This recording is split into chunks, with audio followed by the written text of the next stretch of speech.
Hey, my name is Steve House. I'm here at Ispo in Munich, Ispo 2016. And today I'm going to do a quick presentation about the Nano-Air line of products.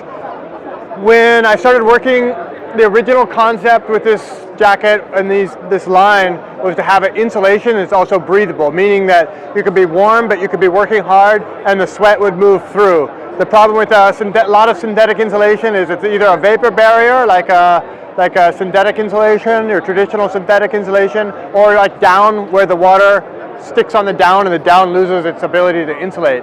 So Nano-Air is really a revolutionary product to keep you warm and let the moisture pass through and get out. And so we have two main pieces we're going to talk about today. The one I'm wearing, this one here, this is what we call the Nano-Air. It looks simple, but it's a very complex fabric package. It took us about 2 years to develop and perfect. And there's insulation inside of here, and you can see it's just held in place with a little bit of quilting here. There's a chest pocket on either side, a couple hand pockets, and then we have a hood that is also quite stretchy, so it can go over a helmet as well if you're climbing.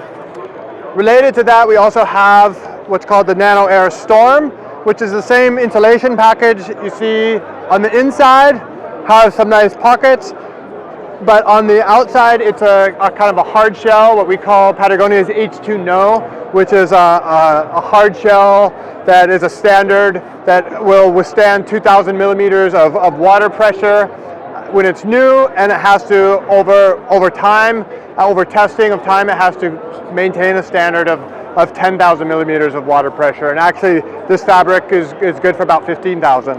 And this is a great sort of over piece.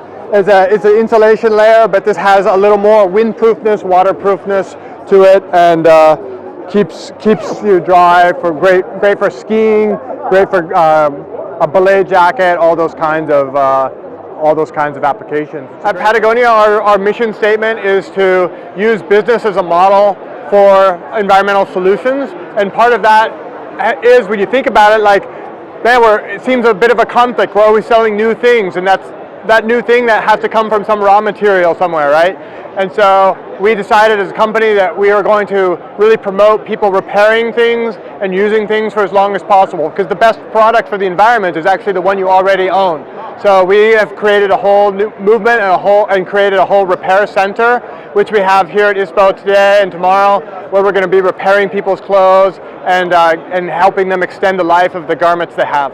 For me, the most important thing is to have a really basic, simple kit for climbing, for clothing that works in a bunch of situations. So I don't always have to be changing. I don't have to have 10 jackets.